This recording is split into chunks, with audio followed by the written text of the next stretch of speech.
eu quero compartilhar a palavra com você, amém? Pegue a sua Bíblia, eu quero que você abra na primeira carta de Paulo aos Coríntios, capítulo de número 15, primeira carta de Paulo aos Coríntios, capítulo de número 15, você vai me acompanhar a leitura de 2 versículos que eu quero ler, depois nós vamos estar lendo outros versículos, mas eu quero compartilhar essa palavra com você, e antes de fazer a leitura, dê uma olhada qual é o tema da nossa mensagem de hoje. Pode liberar só o tema primeiro aí para a gente? O tema da palavra de hoje é a mensagem central do Evangelho. Esse é o tema da nossa palavra de hoje, a mensagem central do Evangelho. Qual é a mensagem central do Evangelho? 1 Coríntios capítulo 15, versículos 1 e 2, me acompanha aí. Irmãos, venho lembrar-vos o Evangelho que vos anunciei, o qual recebestes, e no qual ainda perseverais. Por ele também sois salvos, se retiverdes a palavra, tal como vos-la preguei, a menos que tenhais crido em vão. Preste atenção aqui, eu vou ler, é bem curto, são 2 versículos, quero repetir a leitura. Irmãos, venho lembrar-vos o Evangelho que vos anunciei, o qual recebeste, e no qual ainda perseverais. Por ele também sois salvos, se retiverdes a palavra tal como vos-la preguei, a menos que tenhais crido em vão. Queridos, preste atenção aqui. Paulo, ele começa ao escrever o capítulo 15. Ele começa esse capítulo 15 falando algo que é digno da nossa atenção.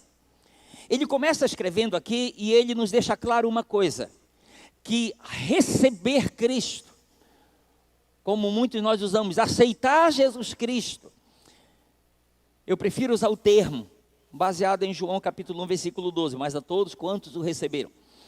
Então, receber Cristo em nossa vida, todos nós precisamos entender que é o passo inicial. É o primeiro passo que é dado, de uma jornada que vai durar a vida toda. E que nós vamos ter a pessoa do Espírito Santo para nós desfrutarmos de uma comunhão com Ele. É importante nós entendermos isso, preste atenção, receber Cristo como Senhor e Salvador, é o primeiro passo que se dá, para uma jornada que vai durar toda a nossa existência aqui nessa terra. E nós vamos ter como consolador, como companheiro, o Paracletos, o Espírito Santo, aquele com quem nós podemos viver e desfrutar de uma comunhão. Agora, entenda isso aqui que eu quero lhe dizer também que é muito importante. Escute, uma caminhada de comunhão com o Espírito Santo, se não perseverarmos na fé em Cristo, nós damos uma demonstração clara de que ainda não abraçamos a fé que nos salva. Vou repetir para você entender bem.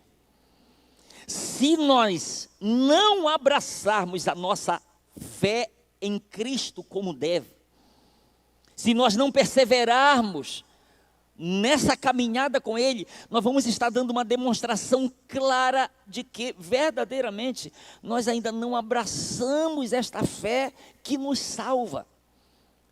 Porque Paulo ele diz assim, olha, eu quero lembrar vocês do Evangelho que eu vos anunciei, o qual vocês receberam, e nele vocês perseveram, e por ele vocês são salvos, se... Aí coloca uma condição. Se retiverdes a palavra, ou seja, se retiverdes o Evangelho, tal como eu vos anunciei. Isto é muito importante para a gente entender. Porque ele fala de algo que vai ser como que uma confirmação de que nós abraçamos verdadeiramente a fé que nos salva. Abraçamos pela nossa constância, pela nossa perseverança, nessa caminhada que vai durar a nossa existência toda aqui nesta terra. Ao mesmo tempo que o tema desta mensagem é a mensagem central do Evangelho, nós poderíamos dizer também que esta mensagem, que vai ser transmitida hoje, é a mensagem central dos Evangelhos e dos Apóstolos. Por quê, pastor? Porque você vai ver essa mensagem central, elas sendo compartilhadas nos evangelhos, mas você vê elas se prolongando, sendo passado por intermédio dos apóstolos que também receberam. E eles estão dando sequência naquilo que eles receberam da parte do Senhor. E você poderia perguntar, pastor, qual é a mensagem central do evangelho e também dos apóstolos? A sequência do texto.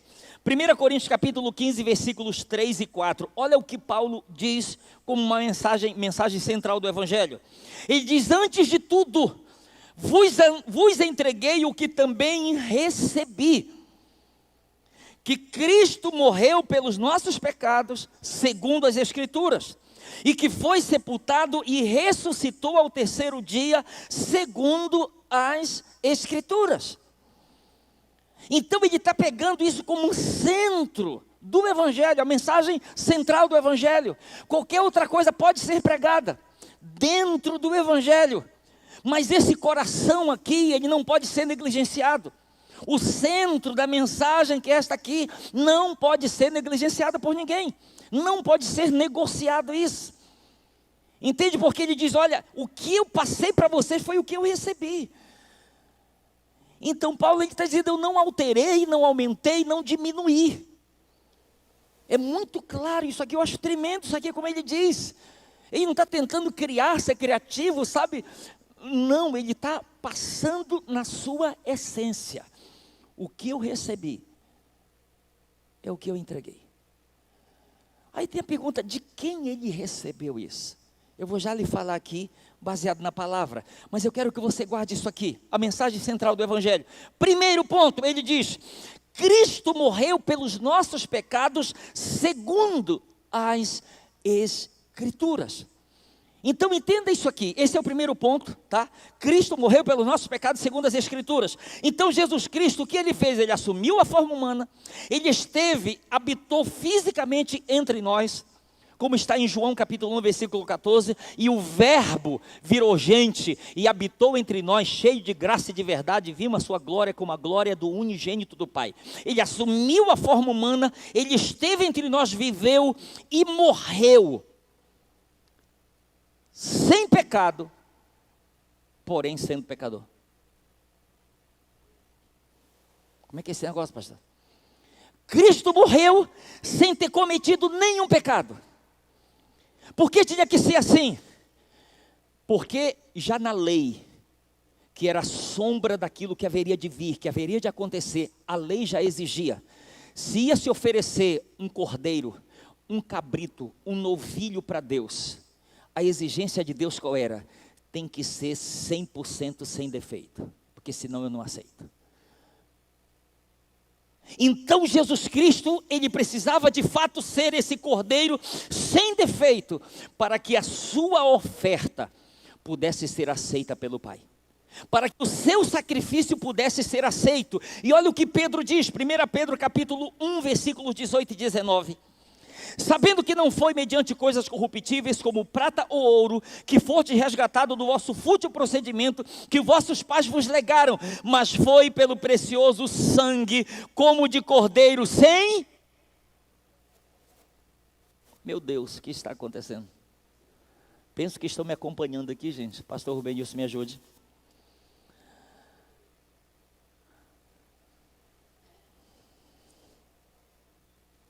Por favor, eu penso que está saindo aqui atrás, perdão, queridos. Vou repetir a leitura, 1 Pedro capítulo 1, versículos 18 e 19. Sabendo que não foi mediante coisas corruptíveis como prata ou ouro, que foste resgatado do vosso fútil procedimento que vossos pais vos legaram, mas pelo precioso sangue, como de cordeiro sem defeito e sem mácula, o sangue de Cristo. Amém? Então, esta era uma exigência. Tinha que ser sem defeito. É impressionante, Hebreus capítulo 4, versículo 15, nos apresenta Jesus como sumo sacerdote, o qual se compadeceu das nossas fraquezas, mas ele diz, sendo ele tentado em todas as coisas, a nossa semelhança, porém, sem pecado, sem nenhuma transgressão, sem nenhum pecado. Então eu quero que você pegue essa primeira mensagem aqui. Cristo morreu pelos nossos pecados. E hoje de manhã eu estava passando uma ideia, queridos. Imagine, 1 Coríntios, 2 Coríntios capítulo 5, versículo 21. Paulo diz, aquele que não conheceu o pecado, Deus o fez pecado por nós, para que nele fôssemos feitos justiça de Deus. E a profecia de Isaías é que ele levou sobre si as nossas iniquidades e as nossas transgressões. Para a gente ter uma ideia, imagine isso aqui, ele não conheceu o pecado, não pecou, mas imagina Deus pegando o adultério, a prostituição, o roubo, o homicídio, o suicídio, sabe, tudo que você possa imaginar de pecado, ele não conheceu, mas Deus o fez pecado por nós, para que nele fôssemos feitos justiça de Deus. Então alguém assumiu a culpa, para que eu e você fôssemos inocentados.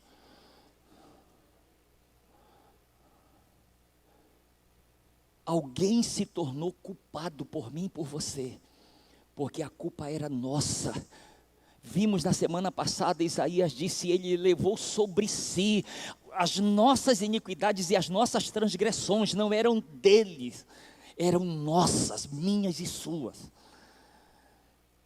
Isso é muito importante, queridos, a gente entender, porque nele há redenção, nele há perdão, nele há reconciliação, nele há justificação.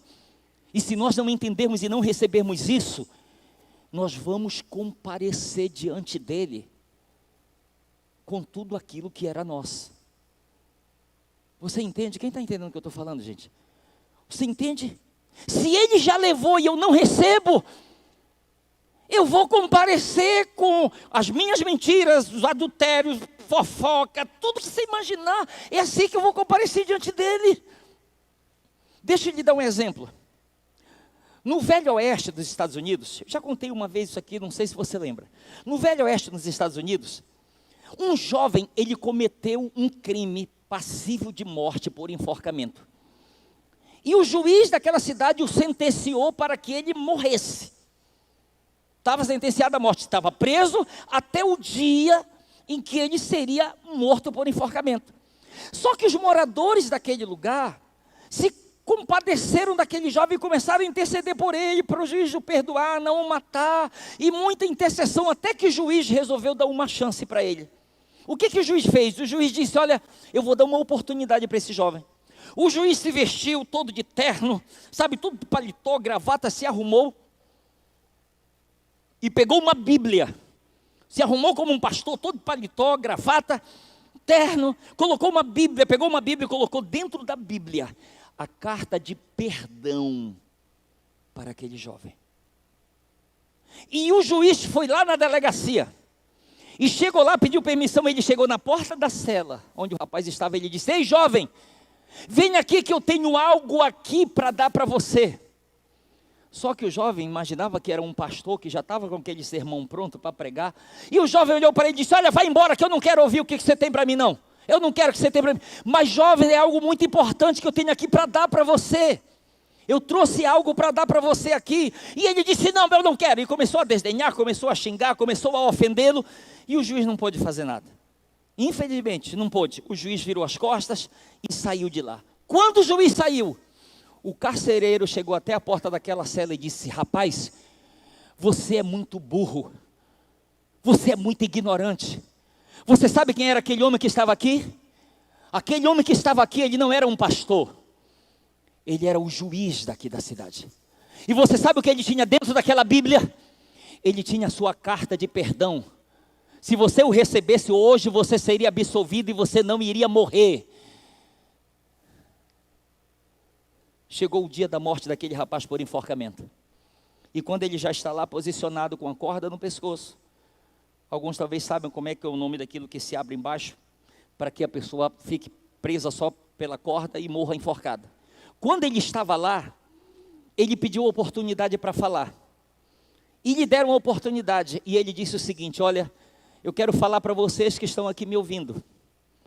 Eu vou morrer, não por causa do crime que eu cometi, mas por causa do perdão que eu rejeitei.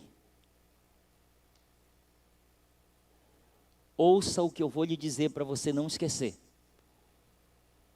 Infelizmente, pessoas vão para o inferno, não por causa dos pecados que cometeram, mas por causa do perdão que estão rejeitando.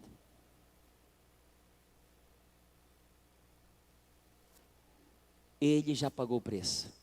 Ele já morreu pelos meus pecados.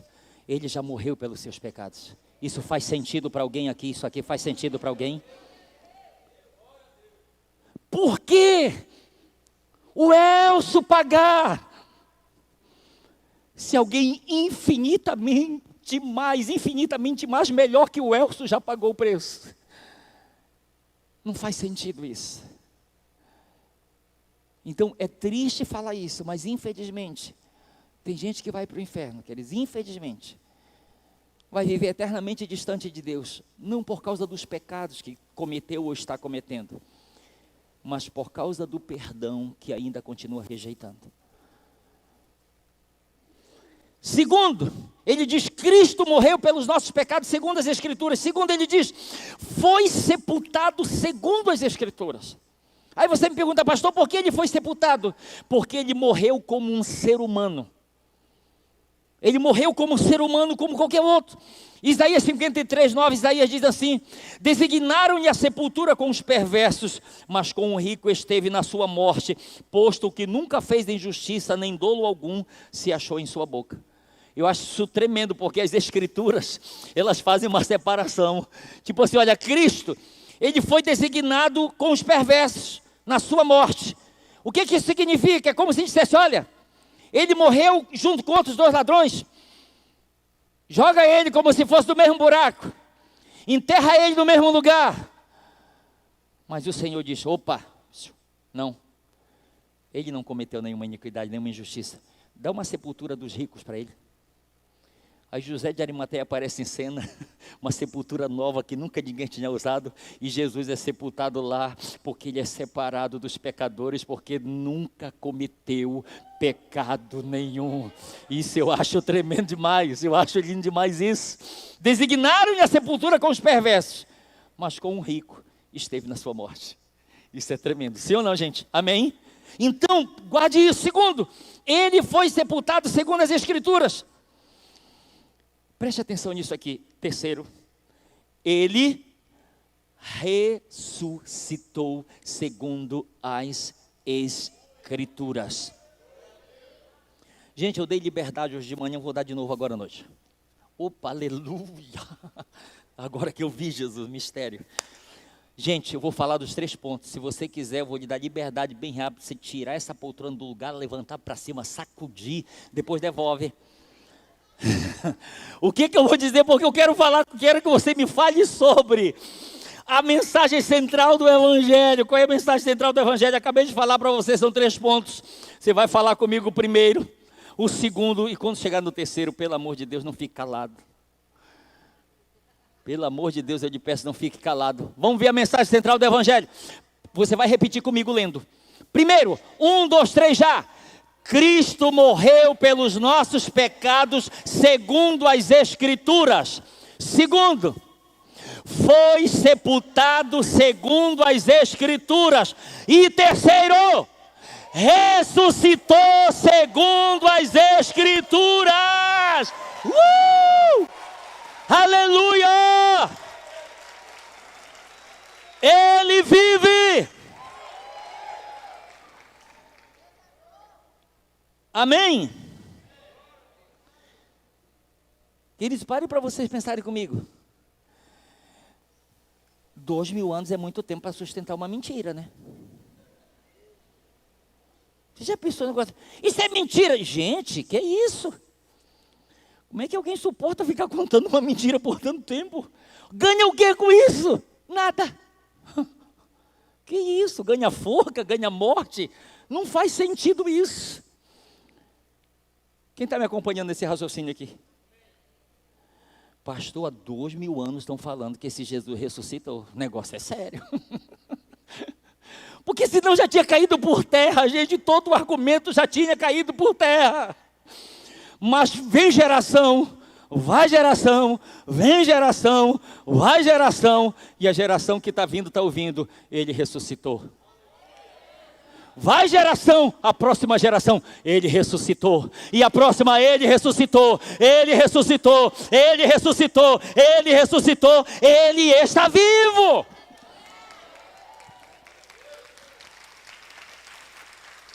Tentaram fazer o contrário.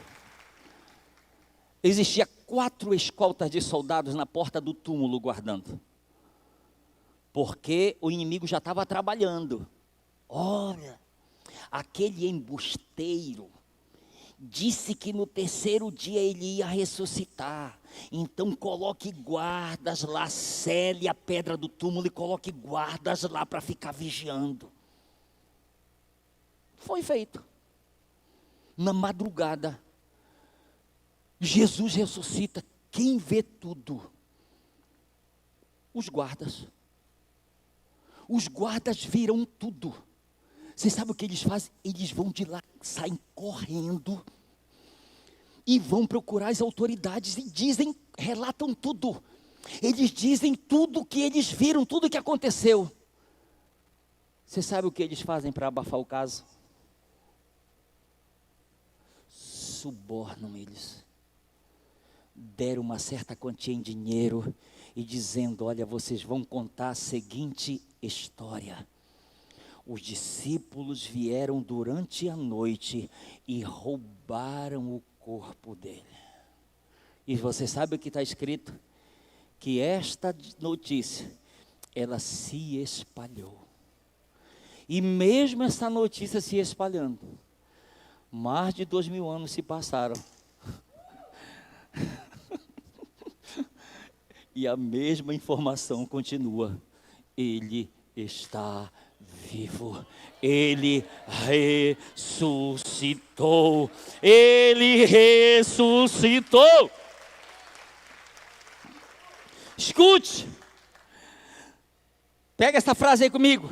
Tanto para a morte, como para o sepultamento e a ressurreição de Cristo, o apóstolo Paulo ele usa como base as escrituras sagradas para fazer tais afirmações. Lembra o que ele disse? Ele morreu pelos nossos pecados, segundo, foi sepultado, segundo, ressuscitou, segundo. Você sabe o que ele está dizendo com isso, gente? Esse negócio de morte, sepultamento e ressurreição, não foi eu que inventei. Faz sentido? Não foi eu que inventei isso, está na palavra, está nas escrituras. Entende isso que ele está dando como base? Agora presta atenção, se isso não bastasse, Paulo usar como argumento as escrituras, aquilo que já estava declarado, profetizado a respeito do Messias, além de usar as escrituras como base para esses acontecimentos, ele ainda faz menção de uma grande nuvem de testemunhas. 1 Coríntios capítulo 15, versículos de 5 a 8. Olha o que ele diz como sequência.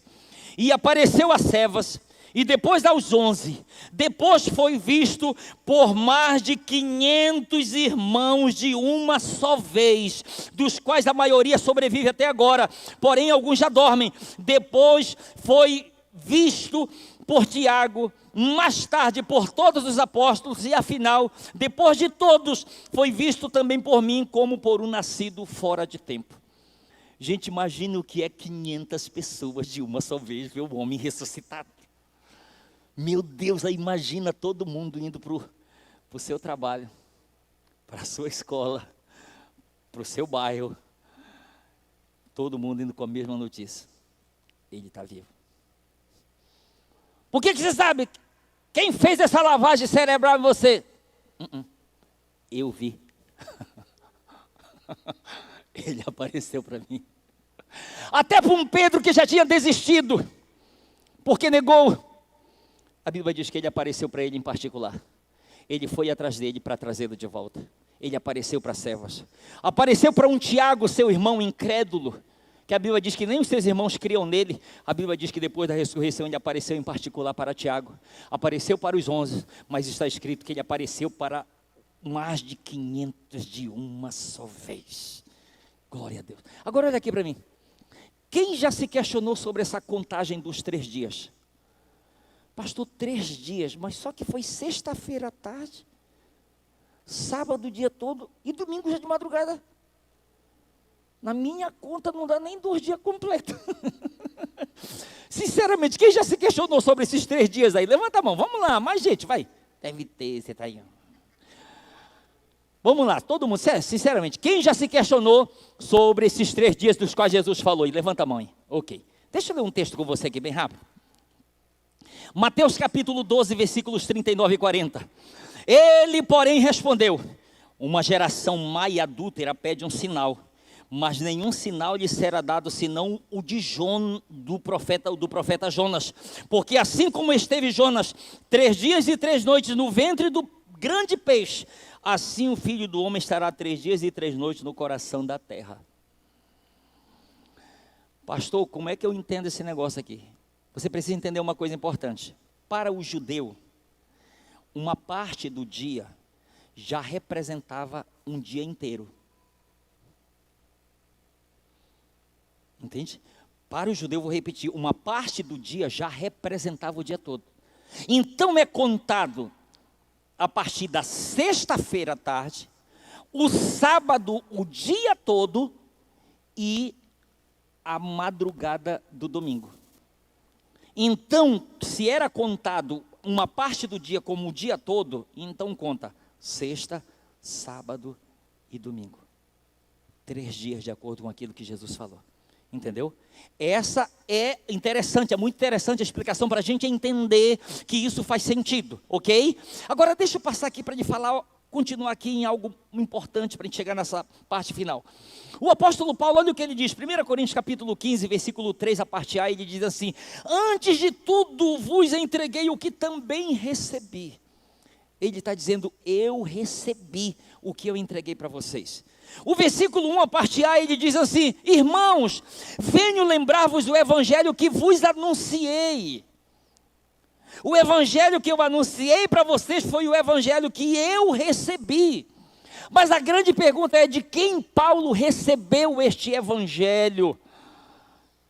E que ele anunciou, que ele transmitiu para os irmãos de Corinto. Queridos, olha Gálatas capítulo 1. Versículos 11 e 12. Olha o que Paulo diz: caros irmãos, quero que saibais que o evangelho por mim ensinado não é de origem, porquanto não o recebi de pessoa alguma, nem me foi doutrinado. Ao contrário, eu o recebi diretamente de Jesus Cristo por revelação. Quem já brincou do telefone sem fio? Imagina Paulo dizendo: na minha época não tinha isso não, era direto. Vai falando para o fulano, fala para o ciclano, fala para o beltrano, mas quando chega aqui, meu Deus do céu, está totalmente... Mas não foi isso que eu falei, mas foi isso que eu entendi. Paulo diz: não teve intermediários. O evangelho que eu anunciei para vocês foi o que eu recebi diretamente dele por revelação. Você sabe o que ele está testemunhando? Ele está dizendo: não, tipo assim, não teve possibilidades dele ser maculado, dele ser adulterado, porque ele não foi passando de um para outro, e outro foi. Ele está dizendo: o evangelho que eu compartilhei com vocês, que eu anunciei, que eu preguei, e que o próprio Paulo disse, do qual eu não me envergonho, este evangelho eu recebi diretamente de Jesus Cristo por revelação. E ele transmite essa segurança para os irmãos, para que eles possam entender a forma como ele recebeu e aquilo que ele estava passando para eles. Agora, queridos, olha Gálatas capítulo 1, versículo 6. Preste atenção no que está escrito. Gálatas 1, de 6 a 9. Admiro-me que estejais passando tão depressa daquele que vos chamou na graça de Cristo para o quê? Diga: misericórdia. Ele diz: o qual não é outro, senão que há alguns que vos perturbam e querem perverter, o quê, queridos? o evangelho de Cristo, preste atenção, mas ainda que nós, ou mesmo um anjo vindo do céu, vos pregue evangelho, que além do que vos temos pregado, seja anátema. Assim como já dissemos, e agora repito, se alguém vos prega evangelho, que além daquele que recebeste, seja anátema. O que ele está dizendo, preste atenção. Se o evangelho que você está recebendo está fugindo da essência, chuta que laça.